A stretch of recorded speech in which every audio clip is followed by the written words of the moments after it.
Mga tips para sa pagsubok sa buhay. 1. Huminga, kumalma at huminga ng malalim para maibsan ang stress at pag-aalala. 2. Isipin na ikaw ay sapat, tandaan na mahalaga ka, at sapat na, kahit sa gitna ng mga pagsubok. 3. Iwasan ang sobrang pagrereklamo. Iwasan ang sobrang pagrereklamo para maiwasan ang dagdag na stress at negatibong pag-iisip. 4.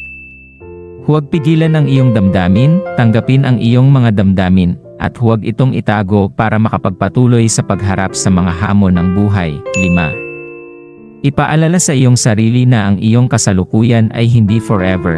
Isipin na ang iyong mga paghihirap ay pansamantala lamang at may magandang kinabukasan na naghihintay. 6. Patuloy lang kahit ang mga bagay ay hindi gumana sa unang pagkakataon.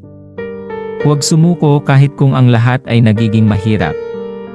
Magpatuloy lang sa paglaban at pag-asa. 7. Tandaan na ikaw ay strong, hindi ka nag-iisa at mayroon kang lakas na kailangan mo upang magpatuloy. 8. Ipaalala sa sarili mo na may nagmamahal sa iyo at hindi ka nag-iisa.